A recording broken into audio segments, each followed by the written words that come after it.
por estar aqui com a gente.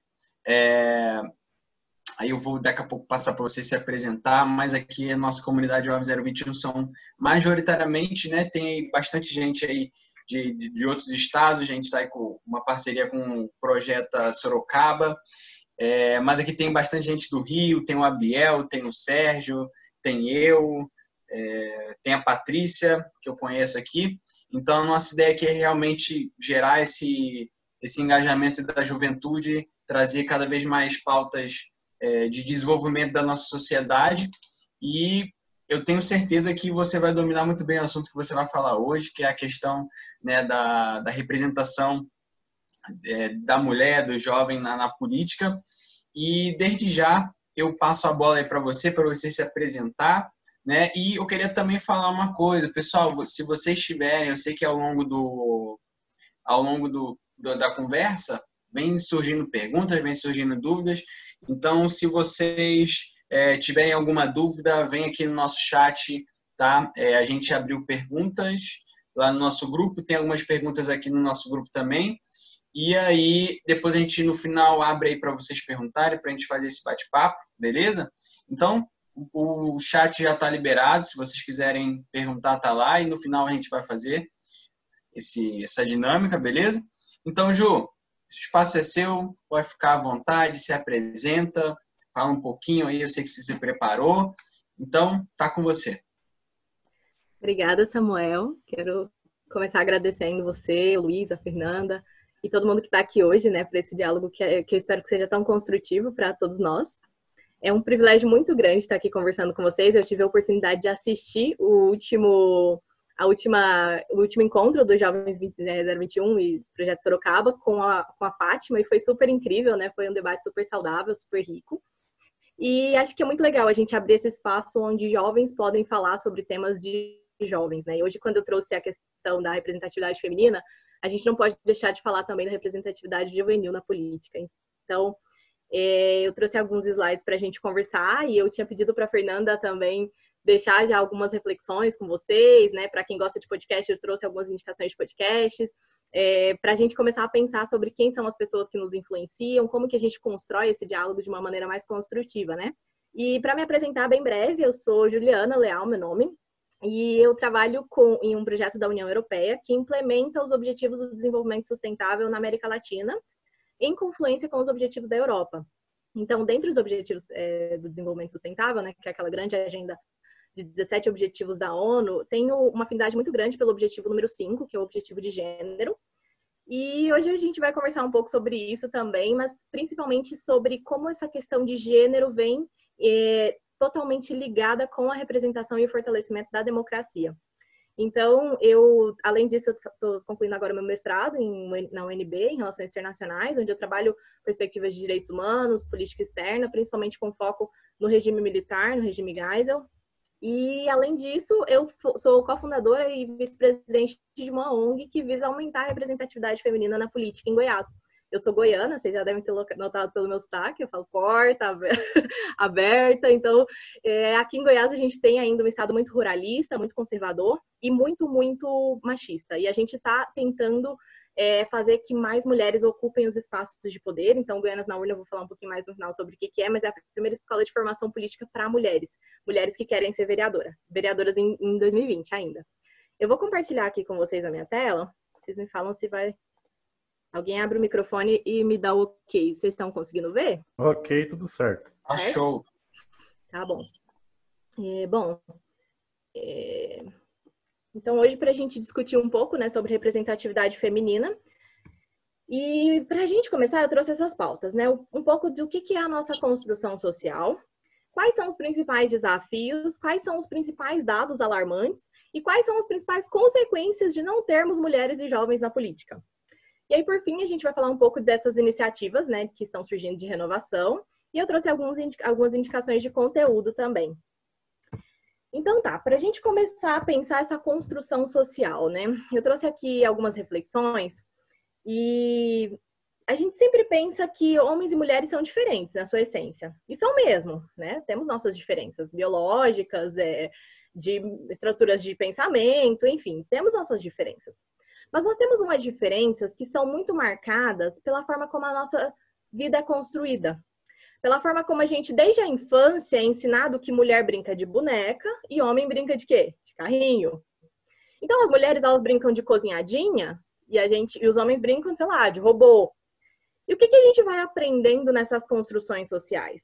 Que as mulheres são mais levadas a fazer trabalhos domésticos, certo?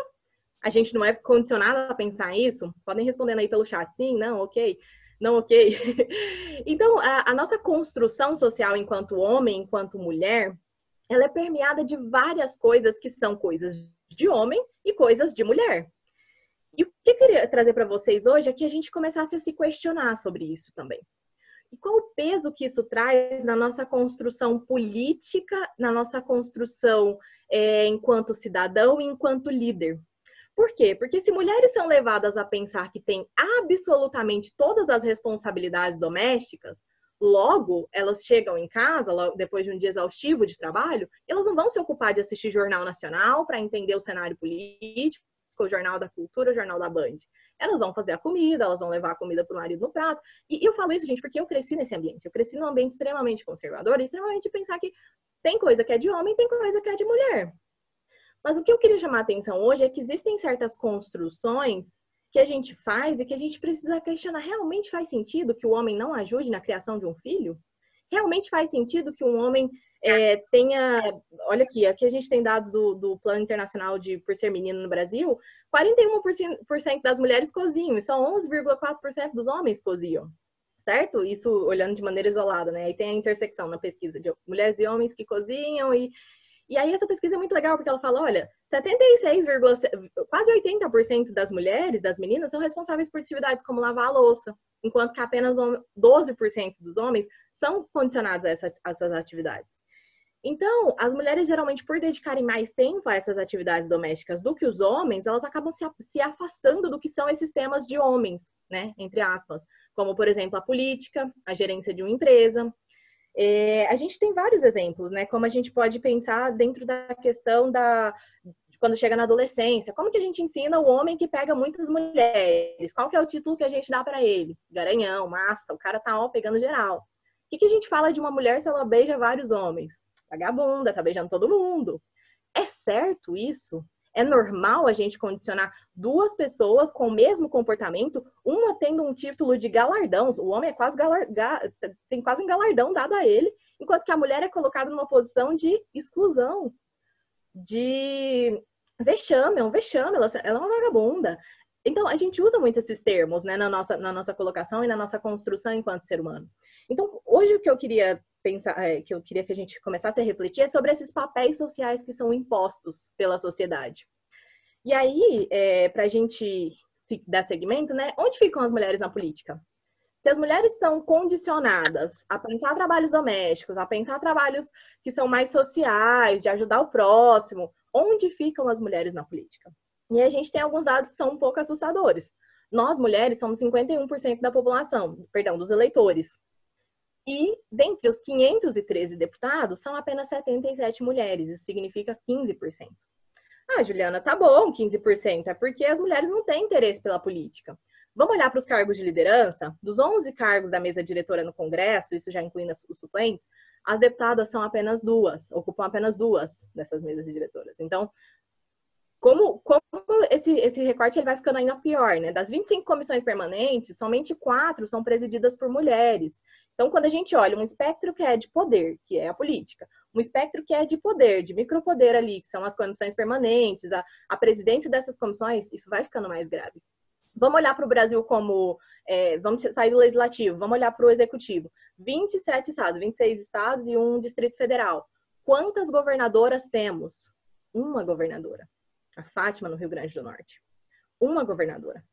Mas a pergunta que eu quero deixar é, afinal, as mulheres não se interessam por política? Onde estão as mulheres na política? E por que as mulheres não ocupam esses espaços? Se homens e mulheres são iguais, por que as mulheres não ocupam esse espaço? Porque a gente já parou para pensar sobre isso? Por que as mulheres não ocupam esses espaços?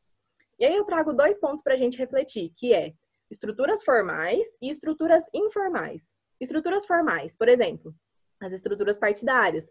Muitas mulheres, e agora no Goianas na Urna eu estou acompanhando isso muito de perto, muitos partidos, eles buscam as mulheres para candidaturas laranjas. Eles buscam as mulheres e prometem mundos e fundos. Olha, venha para o partido tal, você vai ser presidente da comissão não sei o que de mulheres, a gente vai te dar tanto do fundo eleitoral, a gente vai te dar isso. E chega na hora da candidatura, a mulher ganha o quê? Santinho, que tem que fazer para todo mundo, e apoio lá para a prestação de contas de campanha e registro de candidatura. O resto se vira. Candidatura, isso, né, não tô nem falando de candidatura laranja ainda. Candidatura laranja é um subtópico que acho que a gente poderia fazer uma sessão inteira só sobre candidatura laranja, porque é um conceito tão deturpado, é um conceito de que, tudo bem, você vai se registrar como candidata, e aí são acordos feitos, né, às vezes nas entrelinhas, às vezes de maneira formal.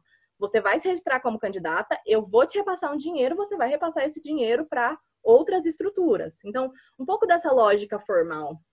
E aí eu trago outro dado interessante, que no Brasil, no Senado, nós estamos falando do Senado, gente, a cúpula máxima, né, da nossa democracia, o Senado não tinha banheiro feminino até 2015. 2015. Isso mostra que fisicamente as mulheres não podiam ocupar aquele espaço. A mulher, se ela tinha uma necessidade ali fisiológica, biológica, ela tinha que procurar ali lá, corre ali no anexo, né? Corre ali. Então, isso são estruturas de como formalmente as mulheres estão apartadas, elas estão distanciadas desses espaços de poder. E aí, né, estruturas formais de um lado, de outro lado, eu queria trazer estruturas informais. O que é isso? São coisas que não são atividades duras, não é uma coisa que você dá para ver ali, por exemplo, não é do fato de não existir um banheiro ali, isso é formal, isso eu vejo com os meus olhos. Estruturas informais são estruturas sutis, subjetivas, que, por exemplo, as mulheres fazem jornada tripla. É aquilo que eu disse, ela chegou em casa depois de um dia exaustivo, ela tem que cuidar de filho, ela tem que cuidar de casa e ela tem que cuidar de pensar a política e a candidatura dela. Ou ela tem que pensar marido, filho e o segmento da empresa. Então, essas jornadas são extremamente exaustivas. Por quê? Porque a gente aprendeu lá, quando a gente tinha 5, 6 anos, que homem não faz comida, que homem não lava a louça, que homem não lava banheiro, que homem é o provedor, não é verdade?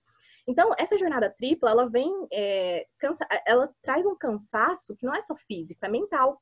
Esse cansaço mental vai impedir que a mulher vai começar a pensar sobre outros temas. Insegurança. Eu trouxe aqui alguns exemplos, gente, que quando eu estava procurando, me doeu o coração. Me doeu o coração o tipo de violência que é impetrado a essas mulheres quando elas começam a ocupar esses espaços de poder. Será que eu dou conta? Será que é para mim mesmo?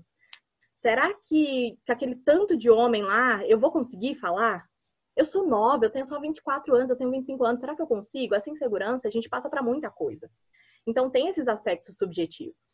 E aí tem um dado aqui, que eu não coloquei a fonte, mas é da PNAD contínua, que não tem a gente no Brasil não tem avanço na inserção feminina na política no Brasil desde 1940. E tem alguns estados que a gente tem retrocesso, Goiás é um deles. Goiás, atualmente, na Assembleia Legislativa do Estado, nós temos 2 mulheres dentre os 41 parlamentares. Isso é menos do que na última, que a gente tinha 5. Então, assim, a gente não só não tem avanço, como em alguns estados a gente ainda tem retrocesso. Então, essas estruturas informais, elas acabam impactando na vontade política que muitas mulheres têm, ou poderiam ter. E aí eu vou trazer alguns exemplos. Peço desculpa pelo próximo termo que a gente vai encontrar aqui, mas eu precisava trazer isso. E aí eu quero já fazer um disclaimer, né? Independente de posição ideológica ou partidária, a gente está aqui para falar de mulheres na política.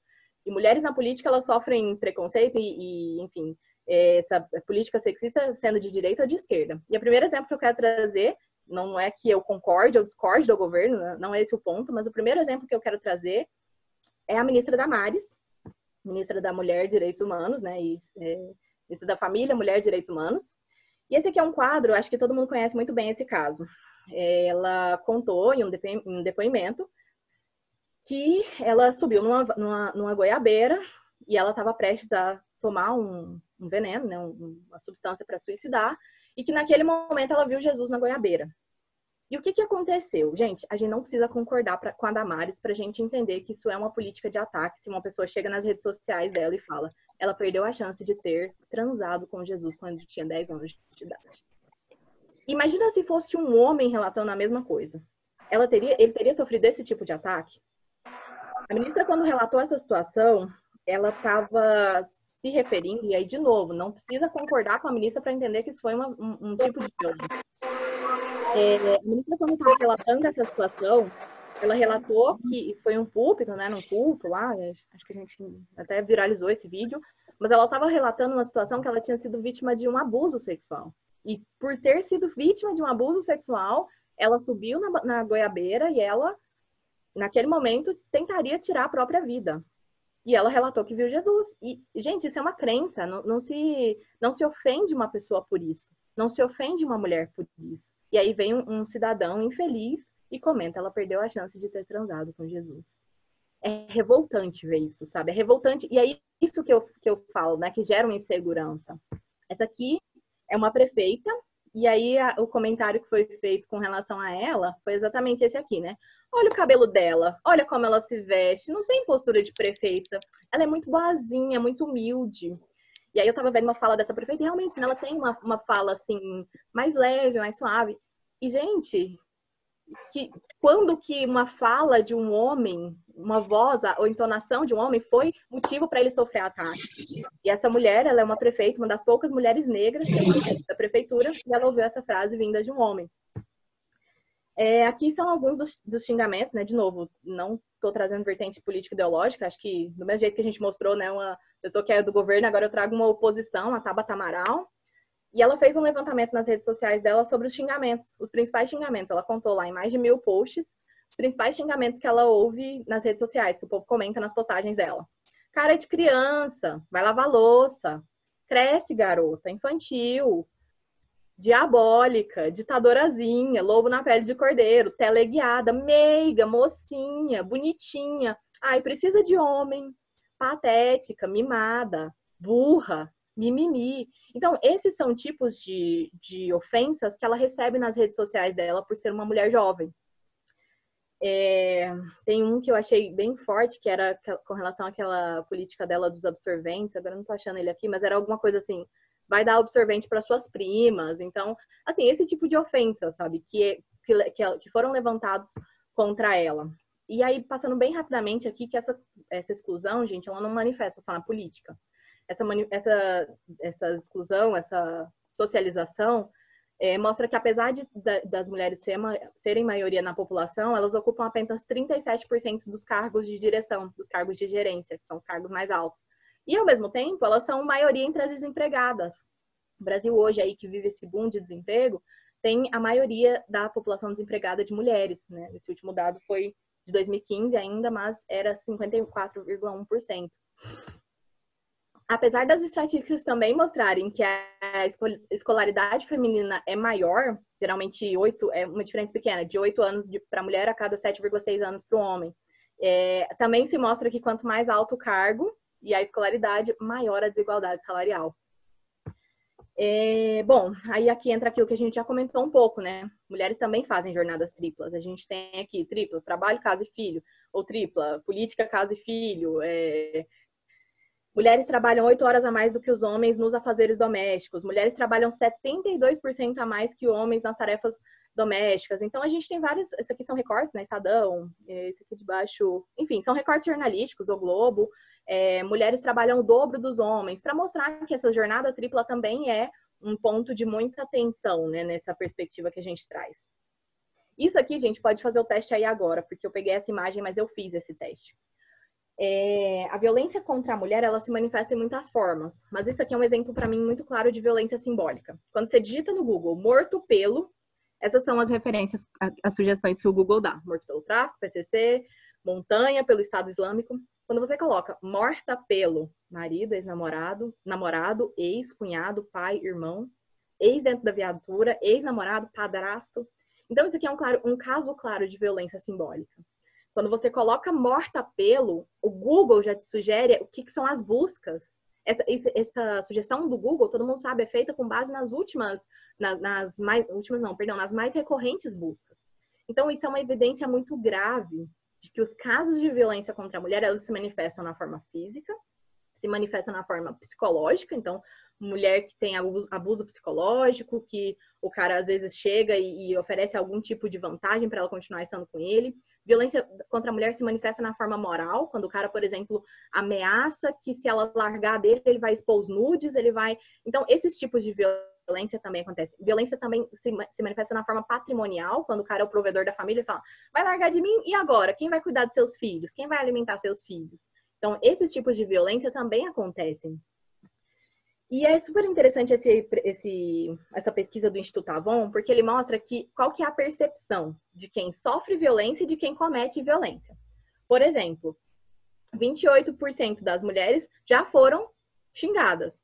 Atestaram nessa pesquisa que já foram xingadas ou ofendidas. Apenas 9% dos homens falaram que xingaram ou ofenderam.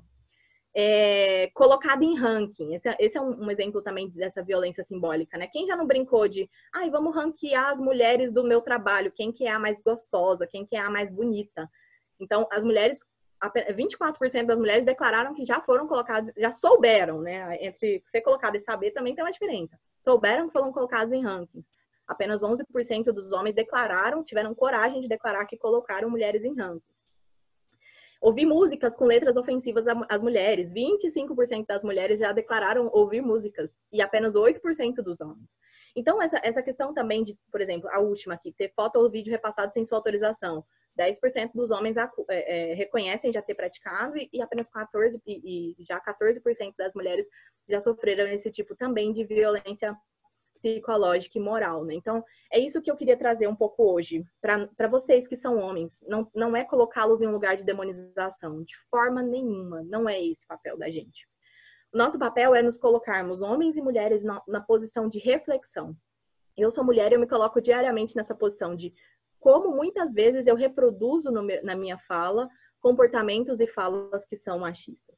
E eu não preciso me intitular feminista para isso, porque eu entendo que muitas pessoas precisam do feminismo e vão engrossar o caldo do feminismo fazendo isso. Mas se a mulher não se sentir confortável com esse título, né, da feminista, ela pode ainda assim desconstruir padrões diariamente que fazem dela uma pessoa melhor, mais esclarecida, mais desconstruída, e o homem também.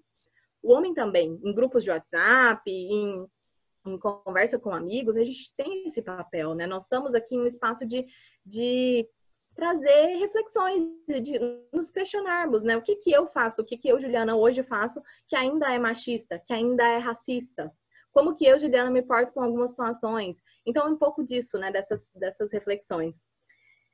Tá acabando aqui os meus slides, mas eu queria falar também um pouquinho sobre essa violência subjetiva que eu já comentei, né? A gente tem, recentemente, algumas normativas para coibir esse tipo de publicidade sexista, mas por muito tempo as mulheres ainda foram vistas nesse lugar de hipersexualização. O que é hipersexualização, né? Você coloca ela num lugar de muito, muito sexualizada e você glamoriza aquilo ali, mas ao mesmo tempo você nega que aquele comportamento seja um comportamento ético e padrão e de ser seguido pela sociedade. Então, você adora que ela é hipersexualizada, mas ao mesmo tempo você nega que ela é uma mulher moralmente aceitável para se casar com você, por exemplo.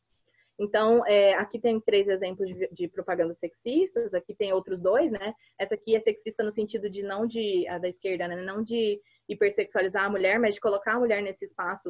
Tinha um complemento ali do lado, eu cortei para caber no slide, mas tinha um complemento, né, de que a loira fica nas tarefas domésticas, né, enquanto o marido traz cerveja. Então, é isso, assim, as mulheres são colocadas constantemente nessa posição de desconforto, em alguns momentos até publicamente desconfortáveis com essa vertente sexista.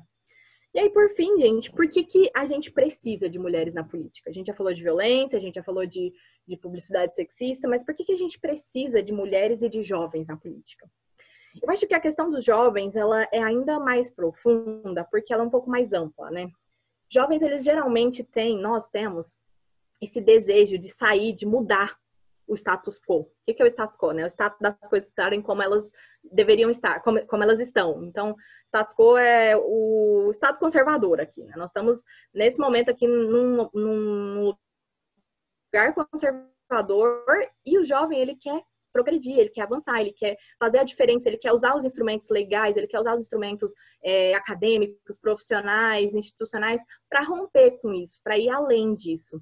Então, nós precisamos de jovens que tenham a coragem de entrar, se for homem ou se for mulher, e falar, eu vou batalhar por iluminação pública nas periferias, especialmente onde tem pontos de ônibus, porque eu sei que são nesses lugares onde tem maior taxa de estupro de mulheres e de vulneráveis. A gente precisa de homens e de mulheres na política para entrar e falar: eu vou defender a pauta dos transportes públicos com vagões exclusivos para mulher, porque eu sei que elas muitas vezes já estiveram em condições onde são apalpadas dentro do transporte público. Já aconteceu comigo. Eu estava em um metrô na Cidade do México, um dos intercâmbios que eu fui, e eu não fui no vagão de mulheres, porque eu estava com meu namorado, e a gente estava no vagão de homem, estava lotado, um homem passou e se achou no direito de... Ele não me encostou em mim, ele me apalpou. E eu me senti extremamente violentada naquele momento. Aconteceu comigo, pode ter acontecido com a sua irmã, com a sua tia, só que ela não tem coragem de contar. Eu demorei muito para falar sobre isso, porque eu me senti envergonhada. Porque muitas vezes eu pensava assim, mas eu não devia estar naquele vagão, né? Será que a culpa é da vítima? Será que a culpa é da mulher? Ou será que a culpa é de uma sociedade que construiu que o homem pode apalpar uma mulher porque ela não está no vagão correto, entre aspas? Então, a gente precisa de homens também pensando nessa questão. A gente precisa de homens e de jovens para pensar, cara, eu vou entrar na política, eu vou lutar pelo passe livre estudantil na minha zona, porque demora 3 meses depois que as aulas começam para esse passe livre chegar. E eu vou lutar por isso. A gente precisa de mulheres na política para pensar a educação para jovens que são gestantes, para jovens meninas que abandonam o ensino médio porque acabaram de entrar numa gravidez indesejada. A gente precisa pensar a saúde reprodutiva das mulheres. E eu não estou falando de aborto só, não. Eu estou falando de várias outras coisas que estão dentro desse espectro. A gente precisa de pessoas que vão pensar soluções que não estão dentro da caixinha. A gente precisa de jovens que vão pensar políticas públicas baseadas em evidências. Olha, Juliana, eu vi aqui que no meu bairro, em Sorocaba, saiu uma pesquisa que essas são as 3 maiores zonas onde as mulheres são violentadas. Eu quero propor um projeto de lei, eu quero levar isso para junto de um deputado, e a gente vai pensar uma política pública específica para aquilo ali, ou a gente vai pensar um projeto de lei específico para aquilo ali. Então, a gente precisa, por exemplo, eu vi que em Goiás, né, nesse contexto super conservador que eu acabei de contar para vocês, uma das 2 deputadas, dentre os 41 deputados estaduais, propôs uma lei que ela já tinha sido delegada antes, e ela propôs uma lei que toda empresa que negociasse com o governo, que fornecesse produto, serviço independente para o governo, essa empresa deveria destinar 5% das vagas para as mulheres que já foram vítimas de violência. Olha que projeto bacana. Por quê? Porque as mulheres às vezes são vítimas de violência e elas não conseguem romper o ciclo da violência porque elas dependem financeiramente do marido. Então, se a empresa garante pelo menos... Gente, 5% é tão pouco, é tão irrisório.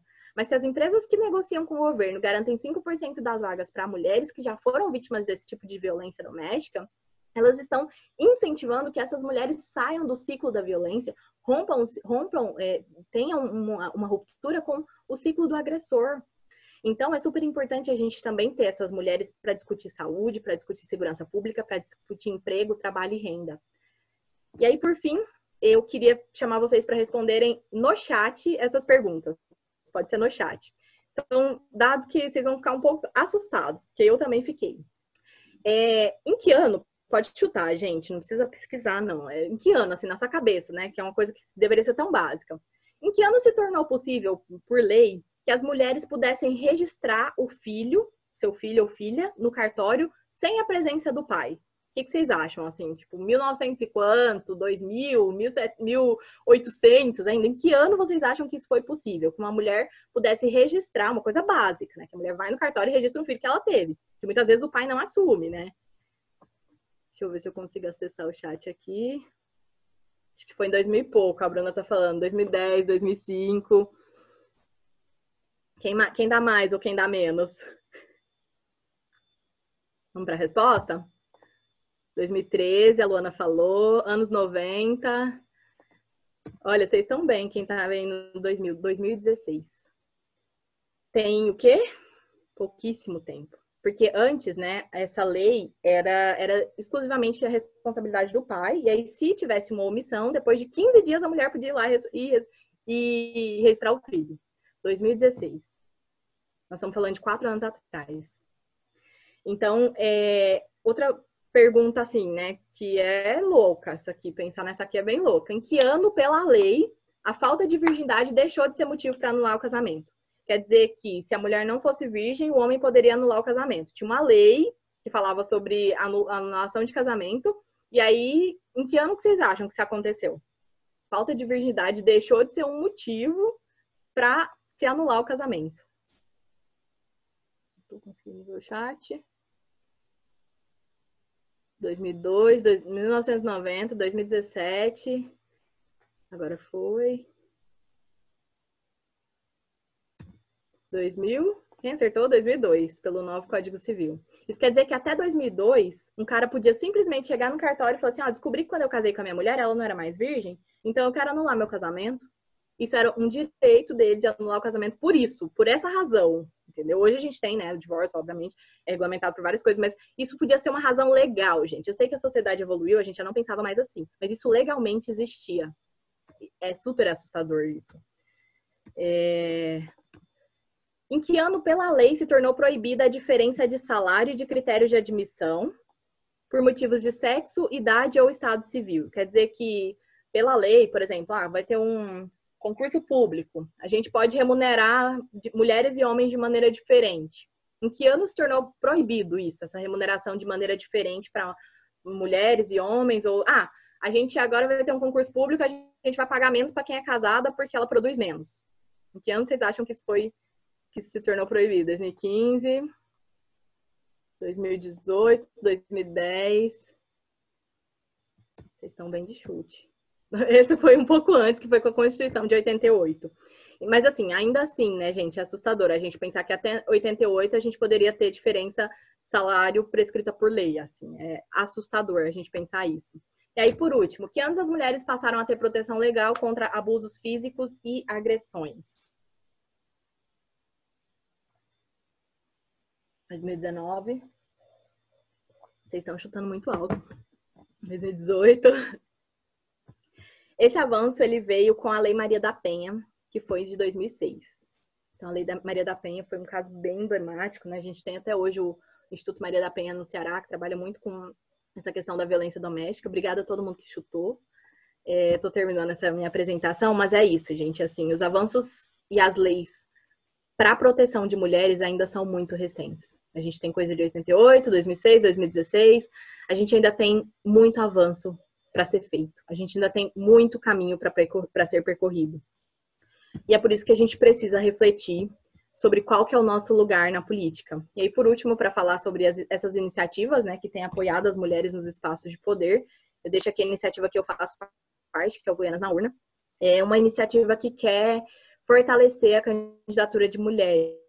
Então, nós selecionamos 25 mulheres, estamos treinando elas, né? Temos formações online e presenciais, que agora estão paradas por conta da pandemia. A gente oferece assessoria jurídica para registro de candidatura, prestação de contas de campanha.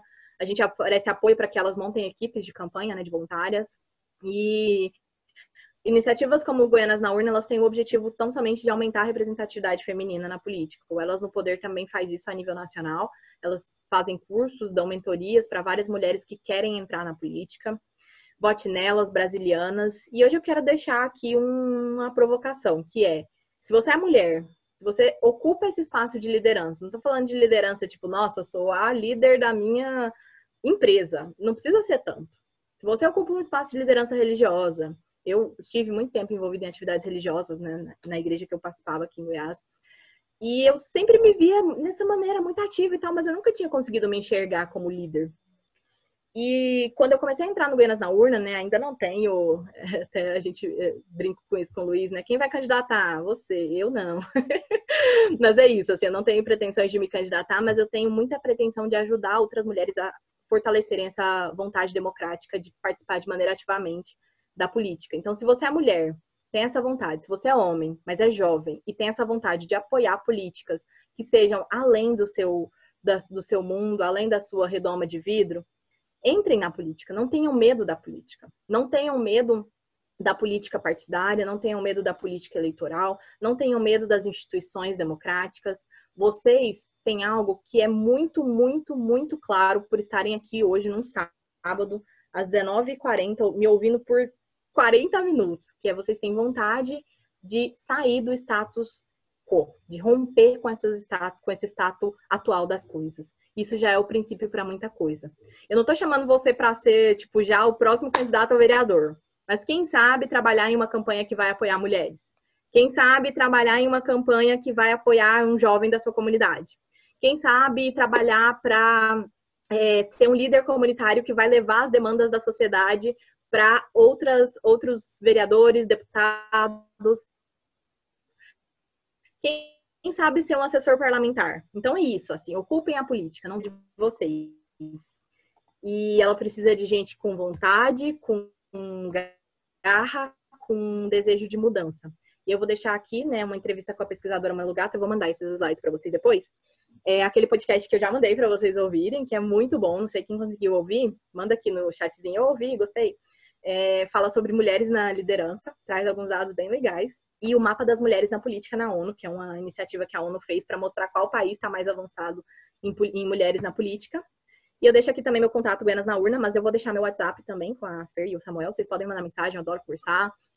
Falei bastante aqui, né, Fernanda? Acho que tinha que ter falado menos, mas eu quero deixar aberto agora para perguntas, qualquer tipo de pergunta sobre mulher, sobre jovem, sobre política. Eu estou adorando esse espaço de troca aqui. Eu acho que a gente tem que avançar mais nesse debate. Muito legal. Ô Fê, você vai fazer as perguntas aí ou eu faço? E aí? Cadê ela? Bom, Fê não respondeu aí. Eu vou, então, fazer as perguntas primeiramente aqui do chat, e depois vou lá para uma pergunta que a gente teve no nosso grupo, né, que foi da Luana Tupinambá. Acho que eu falei certo. Juliana, vivemos em uma sociedade estruturalmente machista e racista que insiste em colocar a imagem da população preta como reflexo de pobreza e de serviços braçais. Mas como empoderar as mulheres pretas e jovens na política? Muito obrigada pela pergunta. Eu acho que a gente precisa pensar... Luana, fez? Foi Luana. Luana, eu acho que essa pergunta é muito importante, porque a gente precisa pensar gênero, né, o fato de ser mulher ou homem, e raça, o fato de ser branco, preto, amarelo, pardo, juntos. A gente não pode pensar política de gênero apartada da política racial, né? A gente não pode, o termo, né, correto para a gente usar, a gente tem que pensar em terminologias, a gente tem que pensar em metodologias, mas a gente não pode pensar mulheres e raça e gênero de maneiras separadas. E esses dados que eu trouxe aqui, eles ficam ainda mais graves quando a gente olha para esse recorte da população negra, composta de pardos e pretos. Então, é muito importante a gente pensar que até mesmo o nosso linguajar, ele foi construído socialmente. Sabe aquilo que eu comentei lá no começo, né? Mulher brinca de casinha, de cuidar das coisas, homem brinca disso, de robozinho. Então, o homem vai mexer com tecnologia, a mulher vai mexer com cuidar da casa. A gente precisa pensar, por exemplo, como que o nosso vocabulário, às vezes, é racista, né? A gente traz na nossa fala, muitas das vezes, palavras e termos que não deveriam ser usados para não gerar esse aumento da exclusão. Então, quando a gente traz, por exemplo, para de fazer esse serviço de preto. Que serviço de preto? A população negra hoje é maioria na população brasileira. Nós temos pretos, pardos, negros, trabalhando e demonstrando serviço de uma maneira, às vezes, muito melhor e muito mais destacada do que muitos brancos, amarelos ou indígenas, não sei. Mas, enfim, a gente precisa sim pensar essas políticas de fortalecimento da democracia olhando para gênero e olhando para a raça. Do contrário, a gente vai continuar colocando feministas brancas liberais no poder, que é o que a gente vê nessas mulheres super esclarecidas que tiveram direito a poli-USP, não sei o quê, e a gente vai continuar fazendo políticas que são excludentes. Políticas que não olham para a base, que não olham para a periferia, que não olham que só olham para o centro do poder, mas que não olham para o que está em volta, né? Eu faço parte de um hub em Brasília que se chama Global Shapers, e a gente estava fazendo uma ação de enfrentamento à violência doméstica. E a gente começamos a fazer um brainstorming, né, e tal, o que a gente vai fazer? E aí, só aquelas mulheres brancas ali, né, inclusa, né, ali, todo mundo pensando em política e tal, beleza, legal. E aí, de repente, uma menina chegou, uma integrante do grupo, e ela falou, gente, por que a gente vai fazer alguma coisa no DF, sendo que o que mais precisa é um entorno? A Ceilândia, aí ela começou a trazer alguns dados, assim, ó. A Ceilândia é o lugar em Brasília, onde a violência doméstica teve tal e tal pico em 2015, em 2017. Então, a gente começou a ter outra abordagem. O fato de ter uma mulher negra trazendo a pauta de uma comunidade periférica no DF, né, da Ceilândia, trouxe uma mudança de perspectiva para o grupo. O que a gente decidiu fazer? Ações na Ceilândia. Começamos a rodar com carro de som na Ceilândia sobre os canais de violência. Começamos a fazer algumas ações agora que estão pensando também a distribuição de máscaras com mensagens de incentivo à denúncia na violência doméstica. Então, ou seja, bastou uma pessoa para mudar o mindset de um monte de gente ali no grupo. Então, a sua pergunta é muito importante, porque a gente não pode pensar essas coisas de maneiras separadas. Elas estão juntas e elas precisam ser pensadas de uma maneira junta. Não é vitimizar, não é segregar, é trazer essas pessoas para o devido lugar de empoderamento. Mulheres podem, homens podem, negros podem, jovens da periferia podem. Nós podemos alcançar esses espaços de poder. Eles não são negados para nós por sermos de uma determinada cor, gênero ou raça, não são. Nós somos pessoas que temos direito e temos um dever cívico, né? Que é esse meu convite final aqui, de não tenham medo da política, de nos engajar nesses espaços de poder. Então, acho que, não sei se eu respondi por completo, Luana, mas eu já deixei essa provocação aí pra gente pensar futuros debates, inclusive. Legal. Juliana, Tem uma desculpa só, eu vou Pode pedir falar. só para você tirar a tela, porque daí a gente consegue até abrir a câmera, ficar num ambiente... Ah, perdão. Não, imagina, só pra gente interagir aqui. Show de bola. Eu tenho uma pergunta, mas eu vou ser democrático aí na ordem. Uma pergunta, vocês estavam me vendo quando eu estava com a câmera compartilhada? Com a tela compartilhada? Eu tava. Ah, tá. Mas vocês não conseguiam abrir, né? Perdão. Eu tenho só uma pergunta aqui, tem só uma pergunta aqui do pessoal, só uma mesmo lá do pessoal do nosso grupo, e aí eu vou abrir aqui para o pessoal que quiser fazer uma pergunta ao vivo, né? Que foi a pergunta do Abiel, lá da comunidade Jovem 021, que diz assim, ó: a ideia de sororidade, termo oriundo do movimento feminista, tem ganhado bastante visibilidade atualmente, apesar de a sua noção já ter sido conhecida entre as práticas das mulheres africanas. Esse conceito destaca a importância do apoio mútuo, a irmandade entre as mulheres pelo fato de compartilharem dos mesmos problemas. O que você acha desse conceito? Na sua visão, essa ideia é importante de ser aplicada na política? Eu acho que, Gabriel, muito, muito inteligente, muito sagaz a sua pergunta. Por quê? Nós mulheres, nós somos socialmente condicionadas a competir com a outra que tá ali. E quem é mulher aqui sabe. Você chegou num lugar maquiada, você já sente assim, quem tá mais bonita? Acontece ou não acontece? Isso se a gente não começar a refletir sobre isso. Quem tá com salto mais alto? Quem tá com melhor perfume? Gente, isso acontece muito. Nos espaços de poder, nos espaços não de poder, nos espaços de corriqueiros. Então, eu acho que a ideia da sororidade, ela vem para fazer o contrário disso. Ela vem para transformar o que era uma competição em uma cooperação. Então, é chegar num espaço de poder, por exemplo, né, o Goianas na Urna me trouxe muito isso, assim, são 25 mulheres. Em tese, elas estão concorrendo entre si. Tudo bem que elas estão distribuídas em 13 cidades do estado, mas tem algumas que estão concorrendo na mesma cidade. Elas estão concorrendo entre si, certo? Certo. Mas cada uma tem seu nicho, cada uma tem seu público. Então, se a gente se fortalece nesse movimento de precisamos de mais mulheres na política, a gente fortalece o movimento como um todo. Vou usar uma analogia. Uma empresa de refrigerante, por exemplo, se a gente pega Coca-Cola e Guaraná, e aí Coca-Cola e Guaraná competem entre si. Se as duas se unem para uma campanha de beba refrigerante, as duas ganham. Se as duas resolvem apoiar com dinheiro uma campanha de outdoor, do, sei lá, governo, qualquer coisa, de refrigerante é saudável, vamos supor que seja, tá, gente? Mas, enfim, de refrigerante é bom para a saúde, as duas ganham. Então, a ideia da sororidade é um pouco isso, assim, é a gente entender que mulheres não têm que estar em competição entre si. Mulheres podem se apoiar. Mulheres podem se apoiar, e aí eu vejo isso personificado em vários lugares. Por exemplo, dentro da universidade, uma situação, gente, que a gente também tem muito tabu em falar sobre isso, mas uma situação que acontece, que é comum, que toda mulher tem: ciclo menstrual, período fértil e menstruação. Acontece, é normal. Precisamos parar de colocar esse misticismo em torno disso. Aí tem um espaço no banheiro feminino, dentro da minha universidade, tem, na UNB, onde uma mulher deposita um absorvente. Por quê? Porque acontece às vezes você tá na aula e sua menstruação desceu, você não sabe o que você faz.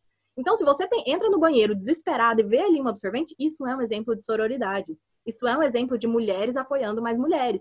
E é isso que eu falo aqui, sabe? Tipo, Nós precisamos de nos unir e entender quais são os espaços que a gente ainda precisa de mais sororidade.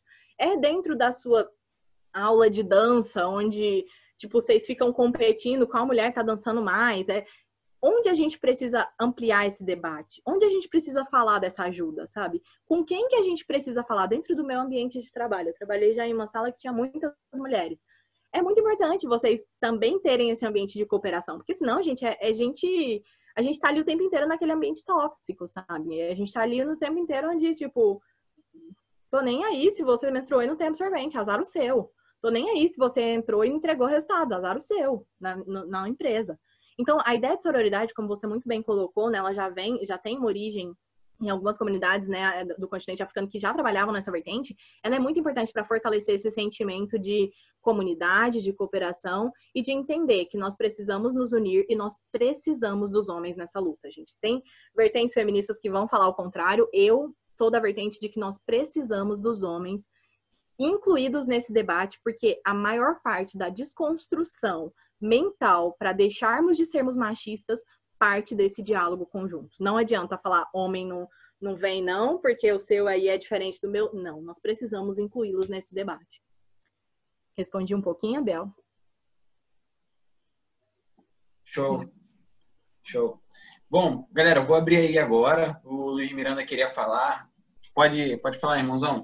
Posso falar? Não, primeiro, a aula que a Juliana deu aqui pra gente foi fantástico, não é puxação de saco, não, né? Assim, foi incrível mesmo, acho que foi, se não a melhor, das melhores que a gente teve no projeto, pelo menos no projeto. Falando essa questão da sororidade, acho que é interessante que, só uma reflexão, que as palavras movem, mas as ações elas arrastam, né? Então é muito lindo a gente falar de protagonismo, de sororidade, a gente fala, mas e a ação na prática, como você falou do absorvente? Como a gente transforma isso em ação, que eu acho que é o que falta, né, dentro de tudo aquilo que a gente prega. E falando um pouco que você falou, né, Ju, da questão do homem tem que estar nesse jogo, eu sinto uma coisa que, eu digo uma transformação dentro de mim, assim, que eu acho que a primeira coisa que o homem machista faz é ele negar o machismo. É falar, eu não sou machista, né? Porque independente se você tem cabeça aberta, se você é o cara mais flexível do mundo, a gente vive dentro de uma sociedade e sim, a gente é machista. Acho que a primeira coisa é o reconhecimento disso, né? Tipo, eu sou machista. É a primeira coisa que a gente tem que assumir. E como que a gente traz o homem para esse jogo? E aí, falando, eu vou fazer bem um advogado, né, do diabo, no sentido de as linguagens, elas não são muito mais só para envolver mulher. Eu acho que falta do homem, né, porque a gente tem que entender o nosso papel dentro disso tudo, mas como que isso pode ser mais envolvente para o homem, né, para ele poder participar dessa luta, que eu acho que é importante também, porque as reuniões e tudo que fala de mulher, ela traz mais a mulher, né, e aí acaba tirando até a responsabilidade do homem, né? Eu acho que o homem tem um papel de responsabilidade dentro desse processo que ele tem que assumir isso. E acho que a primeira parte é assumir que todo homem é machista. Nossa, é muito importante essa sua fala, porque eu acho que até para nós mulheres, tem vezes que eu me sinto machista, que eu falo coisas que eu falo, meu Deus do céu, Juliana, tá muito errado isso, entendeu? Esse reconhecimento, Luiz, ele precisa existir. Ele é o primeiro passo de uma mudança, né? Ele é o primeiro passo de reconhecer e depois falar, eu sou machista, mas eu não quero ser machista, eu não quero continuar sendo machista. E aí eu acho que tem um ponto que você trouxe que é muito importante, que ele divide muitas opiniões, né, assim, dentro do próprio movimento, né, do feminismo, dos movimentos que lutam por empoderamento de mulheres, tem mulheres que são super contra, né, esse envolvimento dos homens, mas eu acho, Luiz, que o que você trouxe é fundamental, assim. Homem ouve muito mais homem. E eu não tô falando isso, tipo, de vozes da minha cabeça. Tem estudos empíricos que comprovam que homens escutam muito mais um conselho quando ele vem de um homem. Então, eu acho que o papel do homem é também de fazer esse diálogo com outros homens. Sabe, cara, você viu uma piada ali sexista naquele grupo, se faz de louco, assim, fala, velho, eu não entendi a graça. Tipo, isso é uma coisa muito bacana de fazer, assim, tipo, sabe aquela piada super racista ou machista? Você vira pra pessoa e fala assim, não entendi a graça. Porque não é engraçado ficar rindo dessas coisas e alimentando esses discursos, né? E aí a pessoa vai ter que explicar.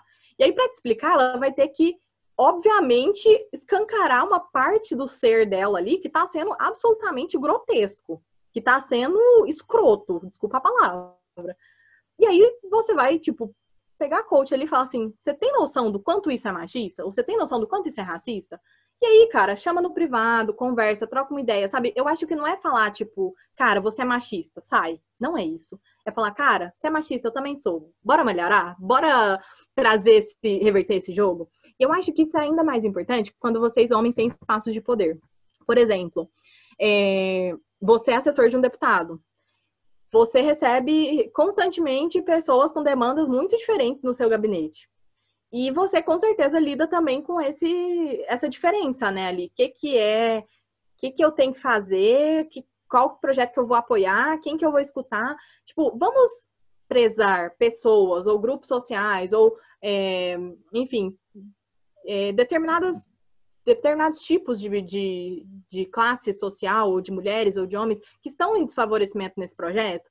Então, eu acho que quando homens ocupam espaço de poder, eles têm ainda mais potencial de fazer essa transformação.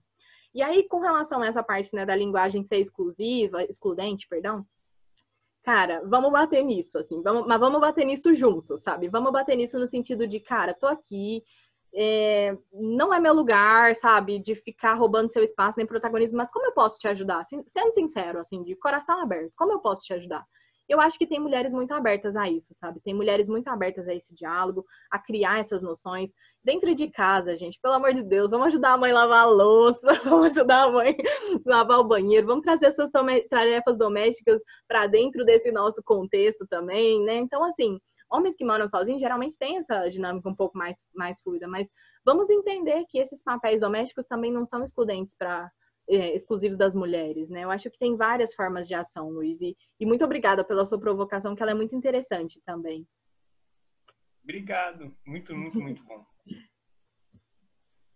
Show. Galera, tem alguém aí que gostaria de fazer alguma pergunta, assim? Tem sim, cara. Eu gostaria. O Joel, tem o Abiel. Joel, irmão, Posso? tá contigo. Boa noite, professora Juliana. Muito obrigado por tudo que a senhora compartilhou com a gente. Foi muito interessante todos os questionamentos e tudo mais. Mas, assim, eu queria tirar uma dúvida, pegando um gancho na pergunta do Abiel, porque, assim, eu faço parte de movimentos negros e uma das coisas que eu mais escuto nesse momento de política é que as meninas ou as mulheres, né, elas falam que a sororidade só serve para mulher branca. E, no caso, para a mulher negra, é a dororidade, justamente porque elas passam por uma dor que, como a Grada Quilomba fala, ela é o outro do outro. Ela não está nem no poder como a figura do homem branco, que está no poder, ela não está associada ao homem negro e muito menos associada à mulher branca. Então, eu gostaria que a senhora pudesse discursar um pouco sobre isso, porque eu já vi que a senhora entende bastante dessa área e, pô, a senhora está arrasando. Eu gosto muito dessa expressão, da dororidade. Por quê? Porque ela nos traz menos dessa dinâmica paz e amor, linda, feminismo branco, liberal, mulheres e mulheres letradas, e ela traz um pouco mais dessa ponta.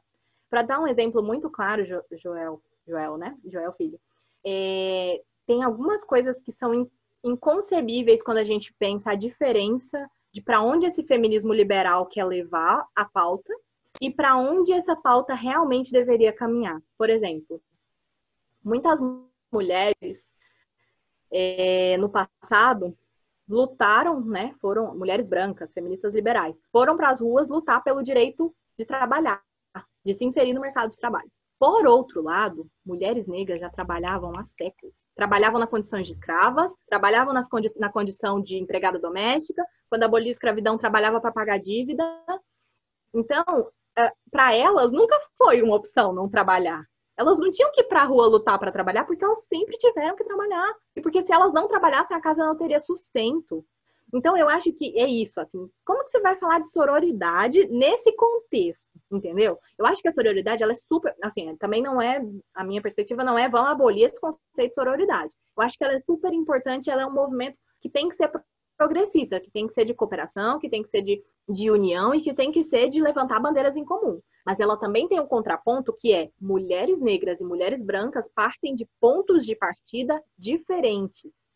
e partem de pontos de privilégios diferentes. Mulheres brancas tiveram muitos privilégios que foram negados às mulheres negras. Então não adianta eu ir para a rua, eu, mulher negra, ir para a rua para segurar a bandeira para a mulher branca que quer trabalhar, sendo que eu já trabalho, entendeu? Isso, né, colocando aqui o ser hipotético de uma mulher negra e uma mulher branca. Então, eu acho que é muito interessante você trazer esse conceito da dororidade, porque ele mostra como que essa dor, como que essa dinâmica difícil de quem está na ponta, de quem é empregada doméstica, de quem é costureira, de quem é, não sei, mas de quem está nessa ponta da ponta do trabalho, sofre muito mais do que quem está ali, tipo, lutando por um cargo de gerência, sendo que ela já tem um cargo de analista, entendeu? Eu acho que partimos de pontos de vista diferentes.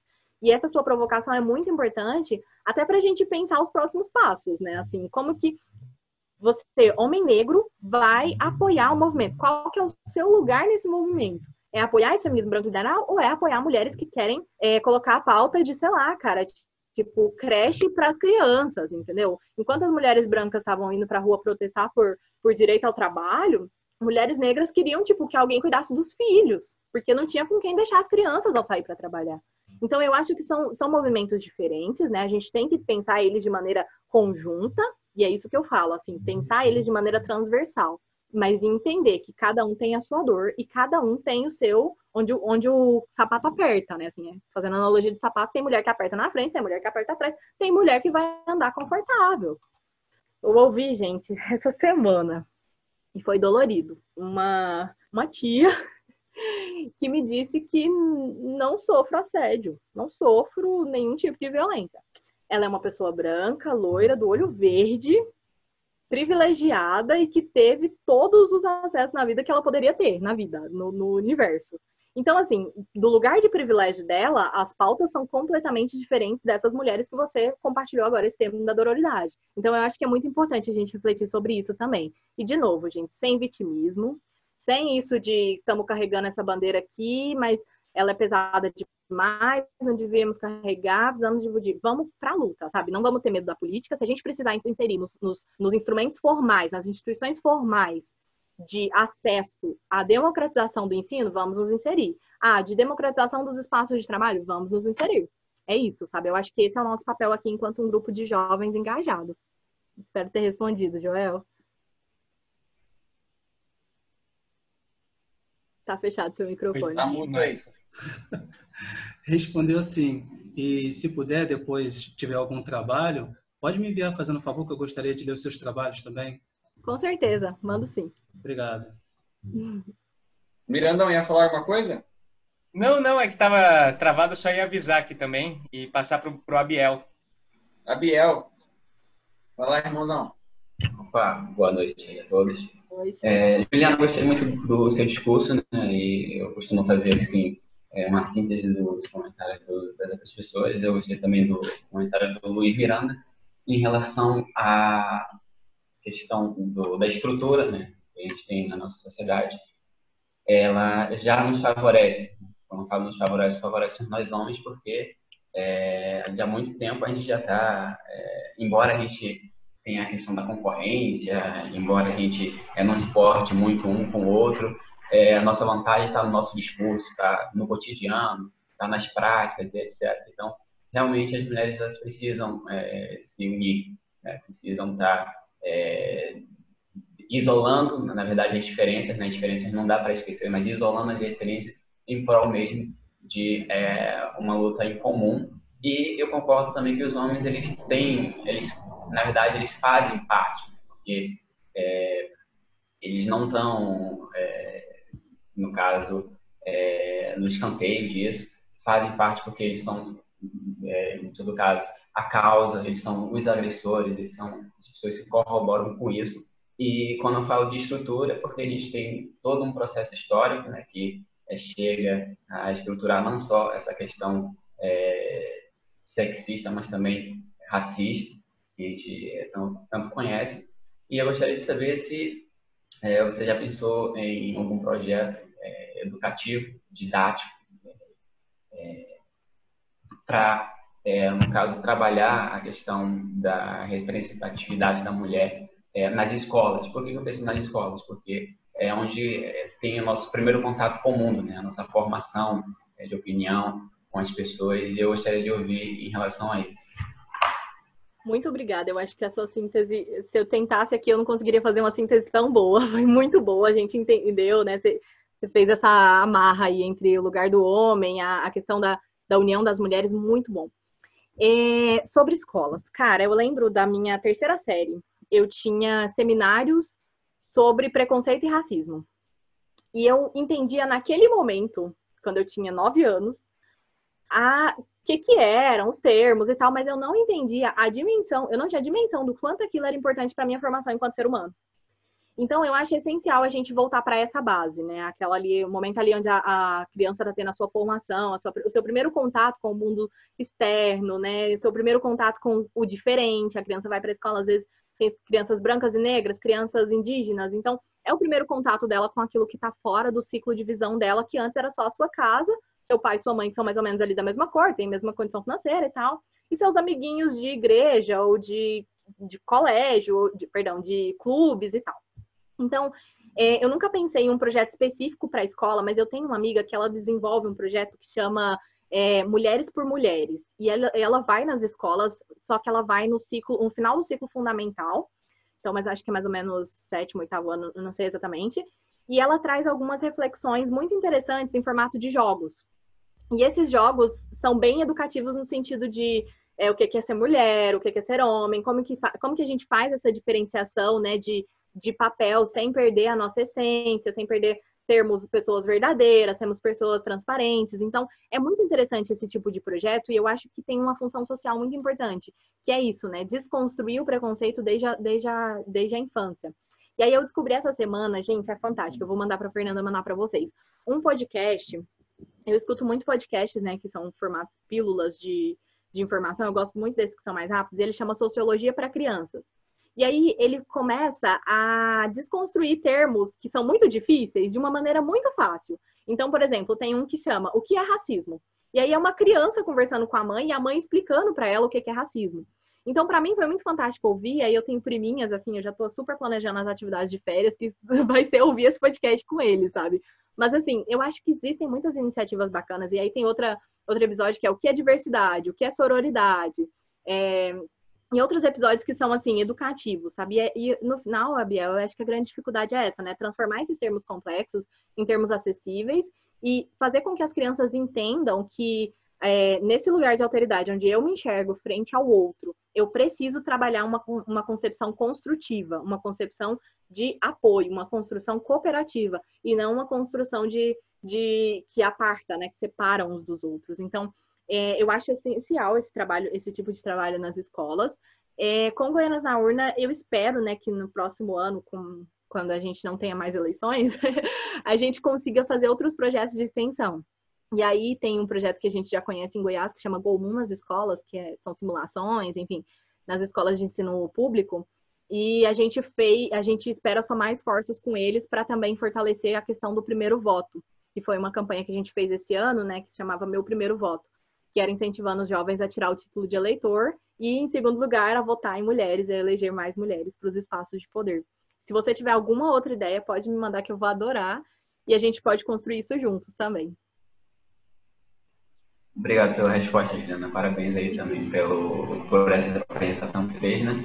E em relação à educação já na infância, né? Já é complicado para nós adultos entender a importância desses termos, entender melhor a diferença deles, imagino para uma criança.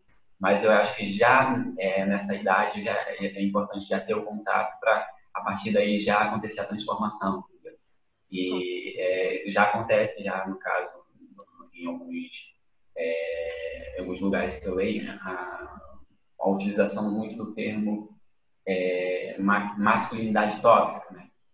Pensar no caso do papel do homem em relação à criação dos filhos, na família, na relação com o outro, na relação com as mulheres, com a sua comunidade. Isso é muito importante. E se isso fosse aplicado, replicado também já na infância, já para poder fazer ali uma construção, né, de um ser humano um pouco mais consciente, seria também ótimo. Mas obrigado pela resposta.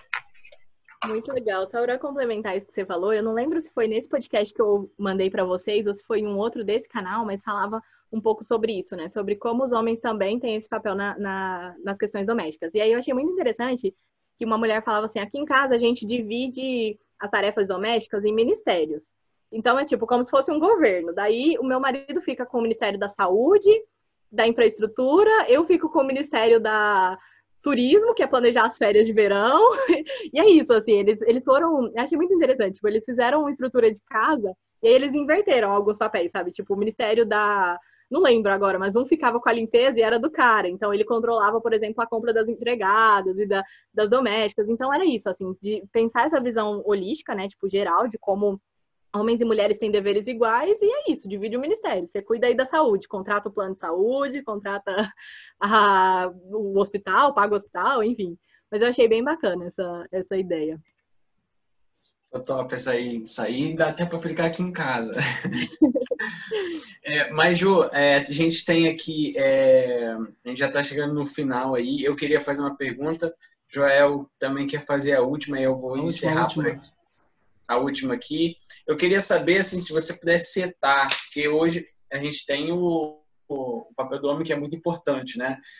Na criação do filho, naquela imagem masculina, tanto para o pai quanto para a mãe, que isso também vai afetar lá no casamento, vai afetar até na criação, etc. A gente tem a imagem do homem que é muito importante, mas eu queria saber, assim, a sua visão, qual seria o papel, tipo assim, num cenário perfeito, assim, se você pudesse setar isso, o papel do homem é esse, qual que seria o papel ideal para o homem na nossa sociedade moderna hoje, assim? Então, essa pergunta é bem complexa, porque eu acho que estabelecer esse tipo de modelo pode ser muito excludente por não olhar para várias realidades. Por exemplo, eu posso te falar que da minha casa, eu moro em Brasília, mas agora eu estou na casa dos meus pais aqui no interior de Goiás. Eu acho que o papel ideal para o que seria o lugar do homem para o meu pai é diferente do papel ideal que seria, por exemplo, para o homem Luiz, que mora em Brasília, mora sozinho e tem outras responsabilidades, sabe? Então, eu acho que a gente pode estabelecer um básico, um mínimo múltiplo comum ali, né? Pelo qual a gente sempre vai ser a base, mas eu acho que esse papel ideal, ele varia muito de onde você mora, de com quem você mora, de como você trabalha, de com que você estuda, trabalha, os dois, você tá na política, você não tá, você é envolvido com determinados esportes ou outros. Eu acho que esse papel, eu acho que existem coisas básicas que a gente pode alinhar. Por exemplo, a questão do assédio, né? Tipo, quando não é legal insistir com uma mulher, sabe? Tipo, vamos partir do pressuposto de que não é não? Vamos, tudo bem, tudo bem. Acho que isso é um mínimo múltiplo comum, assim, de que se a mulher falou não, é não. De que se você tá ali na paquera e rolou um não, beleza, respeita. Ah, mas ela queria. Se ela quisesse, ela teria falado um sim. Ah, mas tem mulher que faz joguinho. Se ela faz joguinho, é a questão dela com a consciência dela. O seu papel é de respeitar o lugar dela. Então, eu acho que existem vários lugares onde a gente pode estabelecer um mínimo múltiplo comum. Tipo, vamos estabelecer um mínimo múltiplo comum que as responsabilidades por exemplo, de trabalho devem ser validadas por chefias e que as chefias devem ter em conta o aspecto das mulheres em cada política pública que vai ser aprovada, por exemplo. Vamos partir de um pressuposto comum de que o incentivo a determinadas políticas vão ser feitas, por exemplo, políticas de tecnologia vão ser feitas com uma linguagem que atraia homens e com uma linguagem que atraia mulheres. Foi feito recentemente uma pesquisa muito interessante sobre o tipo de linguagem que você usa para uma vaga de emprego e como ela atrai mais homens ou mulheres a depender dos termos que ela tem. Por exemplo, se você coloca como habilidade, se você dá ênfase nas habilidades brandas, você tem mais chance de atrair mulheres para aquela vaga. Assim, são maiores os números de mulheres que aplicam para aquela vaga. O que são habilidades brandas? Habilidades, por exemplo, gestão de conflito, comunicação não violenta, habilidades que não são tão habilidades técnicas. Ao mesmo tempo, se você faz uma descrição de vaga, você coloca termos técnicos, termos de tecnologia, termos que são um pouco mais complexos, ou termos em inglês, que a maioria dos consultores homens adoram. Eu também estou me policiando muito para não falar termos em inglês, gente. Eu trabalho em um projeto da União Europeia, eu escuto termos em inglês o dia inteiro. Às vezes eu vou falar aqui em casa mesmo, eu falo assim, o que você está falando, entendeu? Então, vamos democratizar esse acesso à linguagem também, sabe?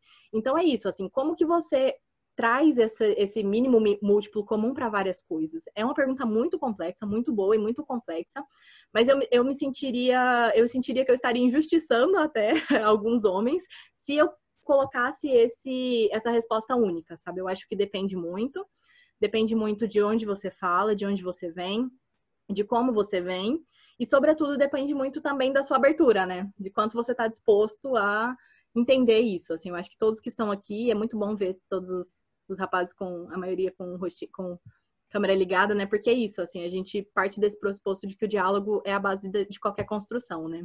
Mas eu acho que, não sei, Luiz, Samuel, se eu mais te deixei confusa do que respondi. Não. Foi show, consegui entender. Pessoal, ó, tem uma... Ô, Joel, você já perguntou, deixa eu só... Deixa eu fazer a última, cara. Em relação a Tem uma da Giovana aqui, mas vai lá, rapidinho. Tá, rapidinho, então. Professora Juliana, o que acontece? A senhora falou de uma coisa bem interessante em relação à cultura. Existe um livro da Sobon Fussomé que fala justamente dessa questão das relações.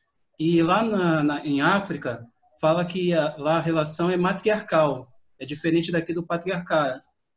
Então, eu queria assim compreender uma resposta da senhora, como a gente faria para poder modificar as relações aqui, até porque aqui a construção social é tão pesada que é justamente baseada em questão biológica, sendo que a própria biologia não é binária. Exemplo disso, por exemplo, eu sou um homem intersexo, eu sou XXY, e nesse caso, por exemplo, aí eu teria que brincar com carrinho, ou com boneca, ou por aí vai, mas eu me identifico como cisgênero, eu sei que eu brinco de carrinho.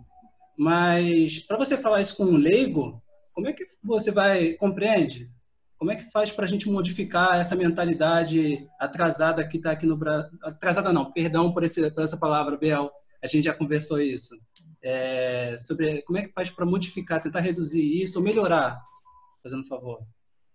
Nossa, já é uma ótima pergunta, porque eu acho que é um exercício diário. Assim, eu sou muito contra a individualização de questões sistêmicas. Eu acho que existem coisas que são mudanças sistêmicas e que a gente não vai conseguir, por melhores que sejamos enquanto indivíduos, lutar contra esse sistema. Eu acredito nisso. Perdão. Pera, não me expressei bem, mas eu acredito que a gente, por melhores pessoas que sejamos, a gente não vai conseguir alterar esse sistema se a gente não estiver dentro dele ou operando numa lógica dialógica com eles. Mas eu acredito que tem coisas que a gente pode, enquanto ser humano, eu, Juliana, você, Joel, você, Thalita, Tainá, enquanto pessoa, né, física, abrir essa mentalidade diariamente para trabalhar, quer seja na linguagem, quer seja nas ações. Então, quando você traz, por exemplo, né, nós temos sociedades que são matriarcais e que são regidas por outros princípios. E nós temos essa sociedade que é extremamente patriarcal e que é calcada no machismo que às vezes está presente na nossa fala e a gente nem vê. Às vezes está presente no tipo, olhei uma mulher ali que tá de roupa curta e já acho que ela não é boa pessoa, entendeu? Já não quero que meu namorado fique perto dela, porque ela tá de roupa curta, entendeu? Então, assim, são construções que a gente precisa refletir diariamente em todos os âmbitos. Relacionamento, né, afetivo com o parceiro, relacionamentos de amizade. Então, se eu tenho pessoas, por exemplo, que são muito próximas de mim e que que partem desse princípio patriarcal, que o tempo inteiro coloca essas mulheres em condição de subjugo, cara, é meu dever, enquanto pessoa, Juliana, conversar com essa pessoa, trazer esse diálogo e abrir essa perspectiva de debate. Mas eu também acredito, e aí foi esse o meu último convite, né, de não tenham medo da política, que existem certas coisas que elas vão mudar a partir do momento que quem está no poder muda, de que quem está no poder começa a pressionar. Posso te dar um exemplo muito claro? Em Goiás não tinha licença maternidade para deputadas estaduais, na Assembleia. Aí eu não vou lembrar agora se era regimento interno, não lembro o que era, mas eu sei que não tinha licença maternidade.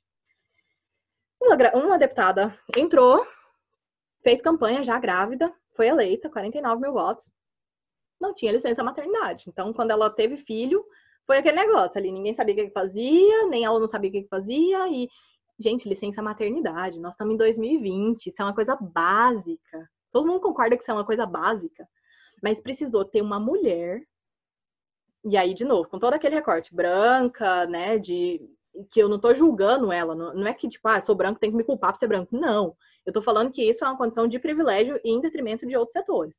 Mas precisou de uma mulher ser eleita para que todas as outras mulheres da Assembleia Legislativa pudessem ter acesso e direito à licença maternidade. Então, assim, eu acredito que tem determinadas coisas que a gente vai mudar a partir do momento que nós tivermos espaços de poder mais alto. E aí, por espaço de poder, eu não falo só de política, eu tô falando de poder dentro da academia, dentro das universidades, eu tô falando de poder dentro das sociedades comunitárias, por exemplo, na minha associação de bairro, cara, eu preciso de iluminação pública, vamos articular aqui um grupo de mulheres para pressionar o poder público, sabe? Eu acho que isso, assim, a gente costuma pensar o poder muito associado ao poder político, mas existem diversas formas de poder. Então, eu acredito que, por exemplo, existem instituições que ainda hoje são muito, né, machistas, por exemplo, a polícia e outras instituições, mas que estão tendo uma mudança de mentalidade à medida que outras mulheres vão se inserindo dentro desse contexto. Tipo, cara, a mulher tá ali, ela sabe que não é razoável ficar X horas fazendo ronda em pé sem ter, tipo, entendeu? Então, assim, é isso que eu falo, assim, representatividade importa. Como naquele caso super micro que eu usei ali, de que no Global Shaper a gente estava fazendo uma ação que era voltada pro Asa Sul e Asa Norte, que são zonas centrais no DF, chegou uma menina com uma perspectiva da Ceilândia e a gente mudou a ação. Por quê? Porque representatividade importa. E representatividade é isso, é ter uma mulher, é ter uma mulher negra, é ter uma mulher trans, falando e trazendo essas pautas. Espero ter respondido. Sim? A última pergunta, aqui para a gente finalizar. Como encorajar as mulheres a denunciar assédio em qualquer âmbito de suas vidas? Esse tema é polêmico. Muito obrigada por trazer, Giovana.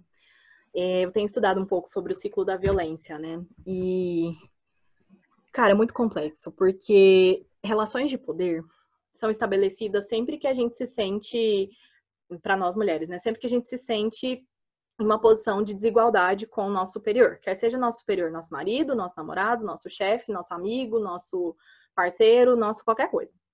Mas essa relação de poder, quando tem uma disparidade, né, de classe, enfim, de qualquer outra coisa, ela é estabelecida partindo de um pressuposto de que você tá numa condição subalterna, tá numa condição menor. Então, romper com esse ciclo exige várias coisas. Primeiro que exige uma coragem, cara, que tem que ser, assim...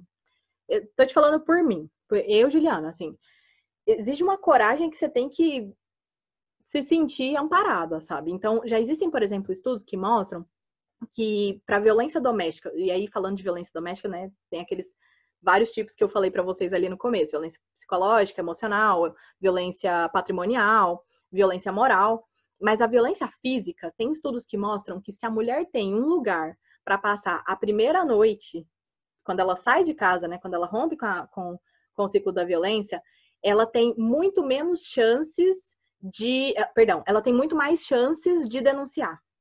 Por quê? Porque ela precisa contar com essa rede de apoio. Então, como encorajar essas mulheres? Eu acho que existe, né, um papel institucional de começar a construir políticas públicas e difundir essas políticas públicas de acesso aos canais de denúncia e acolhimento, porque não é só denunciar, gente. A mulher, para ela romper um ciclo da violência, ela tem que passar por várias fases. Ela tem que se sentir muito acolhida. E aí, começar a pensar essa rede de pessoas que pode ampará-las. E aí é isso, né? Se eu conheço uma mulher que é vítima de violência e eu sei que ela tá numa condição de violência, eu devo me colocar nessa posição de, cara, eu tô aqui, se você precisar de, sabe, não é tipo incentivar que a mulher vai largar o cara e agora, até porque a gente não sabe da vida de todo mundo, assim, a gente tem que colocar no nosso lugar também, né? Calma lá. Mas se a gente sabe que ela é vítima de violência e a gente não presta um apoio enquanto cidadão, enquanto amigo, enquanto parceiro, enquanto amiga, a gente tá sendo omisso. E aí, ao mesmo tempo, Giovana, eu acho que existe um papel também de cobrança do poder público, né? Cobrança do poder público para que, por exemplo, durante esse tempo da pandemia, os canais de denúncia contra assédio, contra a violência continuem permanecendo. E aí eu acho que são várias esferas, né? Assim, dentro de empresas é muito complicado, mas dá para fazer campanhas. Na última empresa que eu trabalhava, a gente tinha várias campanhas, né? Cada mês era uma campanha. E um dia eu cheguei na RH e falei assim, cara, a gente podia bancar aquela campanha de assédio. Aí ela falou assim, por quê? Eu falei, porque tem muita mulher aqui dentro sofrendo assédio. Ela falou, quem? Eu falei, eu não vou expor, mas tem mulher sofrendo assédio. E assédio, gente, não é tipo só... Não é só tipo, nossa, uau, como você tá linda. Assédio, enfim, assédio moral, assédio psicológico. Existem diversas formas de assédio, sabe? Tipo, se o seu chefe te coloca numa posição de pressão onde você tem que entregar uma coisa, onde você tem que entregar uma demanda, e você está se sentindo coagida naquele momento, cara, você está sofrendo um tipo de assédio. Então, eu acho que essa pergunta, ela é muito importante e muito complexa, Giovana, mas eu acho que tem isso, né? Tem um nível individual de prestar apoio, de fortalecer essa rede de amparo, mas também tem um nível sistêmico, que é cobrar o poder público e cobrar as autoridades para tanto o poder público quanto, né, empresas e enfim, trabalhos formais que a gente exerce por uma mudança de postura.